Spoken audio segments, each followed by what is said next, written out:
T20 world cup లో team India performance మామూలుగా లేదు. రోహిత్ కెప్టెన్సీలో ఆటగాళ్లు చెలరేగిపారు. టీమ్ స్పిరిట్ తో రఫాడించారు. టోర్నీ ఆరంభం నుంచి ఫైనల్ వరకు అదే దూకును కొనసాగించారు. మ్యాచ్ కు గేర్లు మార్చారు. తగ్గేదే లేదంటూ తడాకా చూపించారు. టీమిండియా వరల్డ్ కప్ గెలవడంలో అందరే అనిపించుకున్నారు. తాజాగా ఐసీసీ ప్రకటించిన వరల్డ్ కప్ టీంలోనూ మనోళ్లదే డామినేషన్ కనిపించింది. ఐసీసీ ఎంపిక చేసిన జట్టులో టీమిండియా నుంచే 6 ప్లేయర్లు చోటు దక్కించుకున్నారు. అయితే సౌత్ ఆఫ్రికా కూడా టోర్నీలో అద్భుతంగా రాణించింది.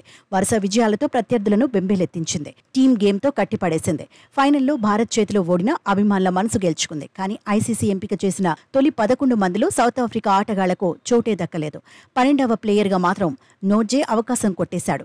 విరాట్ కోహ్లీ కూడా వరల్డ్ కప్ టీంలో చోటు దక్కలేదు. ఫైనల్లో రాణించినప్పటికీ కింగ్ 12 మందిలో లేడు. వరల్డ్ కప్ టీంలో టీమిండియా కెప్టెన్ రోహిత్ శర్మ ఉన్నాడు. నిజానికి పొట్టి ప్రపంచ కప్లో ఆరంభం నుంచి హిట్ మ్యాన్ దూకుడు చూపించాడు. బ్రిలియంట్ స్ట్రైక్ రేట్తో ఆకట్టుకున్నాడు. ఆస్ట్రేలియాపై అదరగొట్టేశాడు. 92 పరుగులతో సత్తా చాటాడు. ఇంగ్లాండ్ పైన అదే జోరు చూపించాడు. ఫైనల్లో కెప్టెన్ గా సూపర్ స్టార్ అనిపించుకున్నాడు. ఇప్పుడు ఐసీసీ ప్రకటించిన వరల్డ్ కప్ టీంలోనూ ఓపెనర్ గా ఛాన్స్ దక్కించుకున్నాడు. మరో ఓపెనర్ గా ఆఫ్ఘనిస్తాన్ ప్లేయర్ గుర్బాస్ కు ఐసీసీ ఛాన్స్ ఇచ్చింది. వరల్డ్ కప్ లో గుర్బాస్ తన ఆట తీరుతో ఆకట్టుకున్నాడు. 3 హాఫ్ సెంచరీలు సాధించాడు. 281 పరుగులతో ఆఫ్ఘాన్ కు కీలకంగా నిలిచాడు. టోర్నీలో వెస్టిండీస్ విఫలమైన నికోలస్ పూరన్ మాత్రం మెరుపులు మెరిపించాడు. బెస్ట్ బ్యాటర్స్ జాబితాలో నిలిచాడు. 38 యావరేజ్తో 228 పరుగులు సాధించాడు. ఒక హాఫ్ సెంచరీ కొట్టాడు. ఐసీసీ వరల్డ్ కప్ టీంలో చోటు దక్కించుకున్నాడు. 2 హాఫ్ సెంచరీలు, ఇంగ్లాండ్పై 47 పరుగులతో సూర్యకుమార్ యాదవ్ కూడా ఆకట్టుకున్నాడు. కఠినమైన పిచ్లపైన మెరిశాడు. మిడిల్ ఆర్డర్లో స్ట్రాంగ్ ప్లేయర్ అనిపించుకున్నాడు.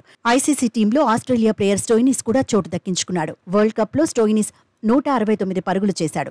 164కు పైగా స్ట్రైక్ రేట్ సాధించాడు. 10 వికెట్లు తీశాడు. టీమిండియా విజయాల్లో కీలక పాత్ర పోషించిన హార్దిక్ పాండ్యా కూడా ఐసీసీ టీంలో ఉన్నాడు. అక్షర్ పటేల్ కూడా చోటు దక్కించుకున్నాడు. టోర్నీలో ఆఫ్ఘాన్ను అద్భుతంగా నడిపించిన రషీద్ ఖాన్ సైతం ఐసీసీ టీంలో ఉన్నాడు. T20 వరల్డ్ కప్ లో రషీద్ ఖాన్ 14 వికెట్లు తీశాడు. ఐసీసీ టీంలో పేసర్ గా జస్ప్రీత్ బుమ్రా చోటు దక్కించుకున్నాడు. భారత యువ ప్లేయర్ హర్షదీప్ సింగ్, ఆఫ్ఘాన్ బౌలర్ ఫజల్ హక్ ఫరూకీ కూడా ఐసీసీ టీంలో ఉన్నారు.